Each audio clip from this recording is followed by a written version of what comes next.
Hello everyone, I hope you will be all fine. So मैं आशा करती हूँ कि आप सभी ठीक होंगे और आपकी जो स्टडी है वो भी काफ़ी अच्छी चल रही होगी। आज की जो हमारी क्लास है वो टाइडोफाइट से रिलेटेड है, ठीक है। कुछ नोट्स हैं जो मैं टाइडोफाइट से रिलेटेड लेकर के आई हूँ। अगर शॉर्ट नोट में कोई क्वेश्चन आता है 2 मार्क्स में या फिर 4 मार्क्स में, तो ये जो नोट्स हैं यहाँ सफिशेंट होंगे उसके लिए, ठीक है।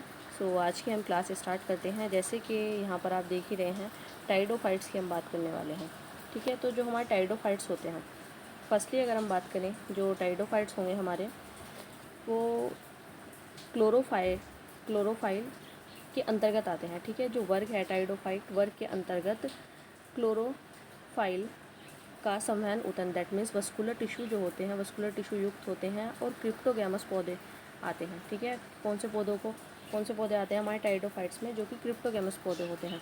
जैसे मैंने आपको जो क्लासिफिकेशन है उसकी भी एक क्लास में ले रखी है, अगर आपने नहीं देखी है तो आप मेरी प्लेलिस्ट में जाइए और उसमें जा कर के आप देख सकते हैं।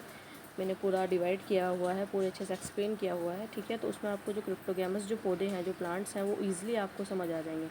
तो यहाँ पर अगर हम बात करें क्रिप्टोगैमस पौधों की, क्रिप्टोगैमस वो प्लांट्स होते हैं जो कि हमारे नॉन फ्लावरिंग प्लांट होंगे, ठीक है, जिनके ऊपर जो फ्लावर्स हैं वो देखने के लिए नहीं मिलते हैं, ठीक है। और जो हमारे फिनेरोगैमस होते हैं वो प्लांट्स होते हैं हमारे, जिनके ऊपर हमें फ्लावरिंग देखने के लिए मिलती है। तो यहाँ पर हम किसकी बात कर रहे हैं, क्रिप्टोगैमस की, ठीक है। क्रिप्टोगैमस पौधे आते हैं। इस वर्ग के सदस्यों में जल एवं खनिज लवणों के संवहन हेतु जो वस्कुलर टिश्यूज़ हैं, दैट मीन्स जाइलम और फ्लोएम जो हैं वो भी होते हैं, ठीक है। इनमें वस्कुलर टिश्यूज़ होंगे, जाइलम फ्लोएम होते हैं। और इस वर्ग के पौधे प्राय कैसे होते हैं, हर्बेशियस होते हैं। और ये कहाँ पर देखने के लिए मिलेंगे आपको, नम व छायादार स्थानों में पाए जाते हैं। और इसकी कुछ जातियाँ हैं जो कि कैसी होती हैं, हमारी एक्वेटिक भी होती हैं, ठीक है। जैसे कि इसका एग्जाम्पल है यहाँ पे मार्सिलिया है, साल्विनिया है, अजोला है।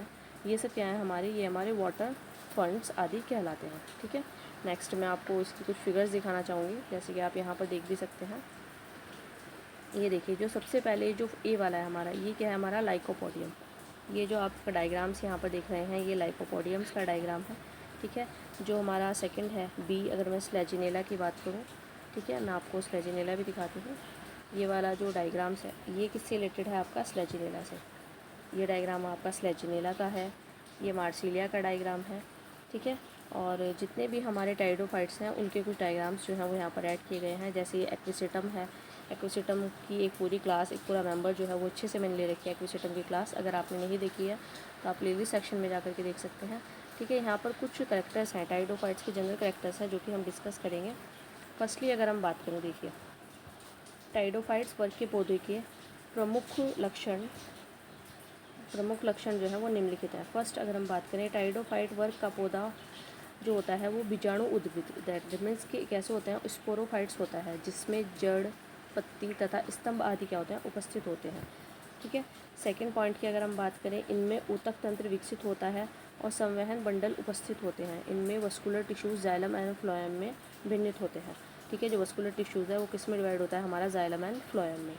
थर्ड पॉइंट की अगर हम बात करें, इसमें जाइलम में वाहिकाओं वेसल्स तथा फ्लोएम सह कोशिकाओं कंपेनियन सेल्स का अभाव होता है, ठीक है। कंपेनियन सेल्स जो होंगी वो आपको देखने के लिए मिलेंगी इसमें। एक मिनट, नेक्स्ट इसी में ही अगर हम कंटिन्यू करें तो देखिए, जो हमारा फोर्थ पॉइंट है, इस वर्ग के पौधों में द्वितीय सेकेंडरी ग्रोथ जो होती है वह अनुपस्थित होती है, लेकिन अपवाद स्वरूप आइसोइट्स में द्वितीय वृद्धि होती है, ठीक है। एंड फिफ्थ पॉइंट है हमारा, टाइडोफाइट्स वर्ग के पौधे कैसे होते हैं, पुष्पहीन होते हैं, दैट मीन्स इनमें पुष्प नहीं पाए जाते, इनमें बीज का निर्माण नहीं होता है और इनमें स्पोर्स बीजाणुधानी स्पोरेंजियम में उत्पन्न होते हैं। लेकिन कुछ जातियाँ होती हैं जो कि कैसी होती हैं, हमारी समबीजाणु की है, जिसको हम इंग्लिश में कैसे कहते हैं, होमोस्पोरस, ठीक है। क्या कहते हैं, होमोस्पोरस। जिसके एग्जांपल्स हैं आपके लाइकोपोडियम है, ड्रायोप्टेरिस है और कुछ अन्य जातियाँ भी हैं जो कि हेट्रोस्पोरस भी होती हैं, जैसे स्लेजिनेला और साल्विनिया। देखिए, जो क्वेश्चन आएगा आपका, जो 7 पॉइंट है, इसको आप बहुत अच्छे से देखें। जितने भी आपके स्पोर्स होते हैं उसमें होमोस्पोरस जो होते हैं, होमोस्पोरस के एग्जांपल्स आपसे पूछ सकते हैं। तो लाइकोपोडियम, ड्रायोप्टेरिस, ये कैसे के एग्जांपल्स हो गए आपके होमोस्पोरस के। हेट्रोस्पोरस के जो एग्जांपल्स हैं वो हो गए आपके स्लेजिनेला और साल्विनिया, ठीक है। आई होप यहाँ तक आपको क्लियर होगा। नेक्स्ट इसी में ही हम कंटिन्यू करें। अगर नेक्स्ट पॉइंट की अगर हम बात करें, 8 पॉइंट की हम बात कर रहे हैं, जो टाइडोफाइट्स में जो बीजाणुधानी कुछ विशेष प्रकार की पत्तियों पर उत्पन्न होते हैं, जिन्हें क्या कहा जाता है, स्पोरोफाइल कहते हैं। जैसे कि मार्सिलिया में बीजाणुधानी का विकास एक विशिष्ट संरचना स्पोरोकार्प में होता है। और बीजाणुधानी का विकास दो प्रकार का होता है, एक तो होता है यूस्पोरेंजिएट और एक होता है आपका लेप्टोस्पोरेंजिएट। ठीक है, यूस्पोरेंजिएट क्या होता है, इस दशा में जो बीजाणुधानी होती है वो कोशिका के समूह से विकसित होती है। कहाँ से विकसित होती है, कोशिका के समूह से विकसित होती है। ठीक है, और जैसे इसका एग्जांपल है हमारा स्लेजिनेला है और लाइकोपोडियम है। लेकिन अगर हम लेप्टोस्पोरेंजिएट की बात करें तो इसमें क्या होती है, इसमें जो हमारी बीजाणुधानी है वो इस प्रकार से विकसित होती है कि बीजाणुधानी केवल एक कोशिका से विकसित होती है।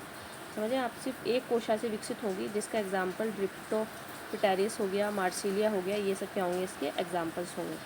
नेक्स्ट पॉइंट की अगर हम बात करें, टाइडोफाइट्स के पौधों में बीजाणु अंकुरित होकर प्रोथैलस बनाते हैं और इसमें जो गैमेटोफाइट्स होते हैं वो प्रावस्था छोटी होती है, उनकी जो प्रावस्था होती है गैमेटोफाइट्स की वो काफ़ी छोटी देखने के लिए मिलेगी। और ये बीजाणु उदित्र से प्राय स्वतंत्र होते हैं। और इसमें जो नर जो एंथ्रीडिया होता है, एंथ्रीडिया और आर्चिगोनिया जो होते हैं वह उत्पन्न होते हैं। और उत्पुधानी में नर जो युग्मक होते हैं वह एंथीरोजॉइड्स तथा जो हमारे आर्चिगोनियम्स होते हैं वो क्या करते हैं, ओस्पोर्स, दैट मीन्स कि एग्स का प्रोड्यूशन करते हैं। एंटाइडोफाइट्स में जो बहु कोशिका होती है वो जैकेटेड होती है। ठीक है, जो बहु कोशिका होगी वो कैसी होगी, हमारी जैकेटेड होगी। नेक्स्ट पॉइंट की अगर हम बात करें, इसमें 12 पॉइंट की हम बात करें, देखिए जो हमारा टाइडोफाइट्स होगा, नेक्स्ट टाइडोफाइट्स में जो एंथीरोजॉइड्स होते हैं ये मोटाइल होते हैं और ये स्लेजिनेला में द्विकाशिक तथा फन में बहुकाशिक होते हैं। और टाइडोफाइट्स में निषेचन के लिए क्या होता है, जल आवश्यक होता है। ठीक है, एंड टाइडोफाइट्स के पौधों में जीवन चक्र में एक अल्टरनेशन ऑफ जनरेशन होता है और इसको ही टाइडोफाइट्स का बोटेनिकल स्नेक्स भी कहा जाता है, वनस्पतिक स्पर्क।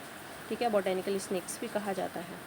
आई होप जो पॉइंट्स है, ये कुछ पॉइंट्स थे जो आपको क्लियर हुए होंगे और ये वीडियो जो है वो आपके लिए हेल्पफुल रहेगी। इसमें मैंने कैरेक्टर्स जो है टाइडोफाइट्स के वो डिस्कस किए हैं आपसे। आई होप ये जो पॉइंट्स थे आपको क्लियर हुए होंगे, आपके लिए काफ़ी हेल्पफुल भी रहेंगे। बहुत शॉर्ट वीडियो है और आपके शॉर्ट क्वेश्चंस के लिए भी बहुत अच्छी रहेगी। ठीक है, तो अगर आपको वीडियो अच्छी लगती है, वीडियो को लाइक कीजिए, चैनल को सब्सक्राइब कीजिए और कंटिन्यूसली हमारे चैनल पर जो वीडियोज़ हैं वो अपलोड होती रहती हैं। सीटेट से रिलेटेड वीडियोज़ भी रहती हैं और बीएससी में जो हमारा टाइडोफाइट जिम्नोस्पर्म एंजियोस्पर्म वाला पोर्शन है उससे रिलेटेड वीडियोज़ भी हम अपलोड करते रहते हैं। ठीक है, मिलते हैं आपसे नेक्स्ट वीडियो में, तब तक के लिए बाय बाय, टेक केयर।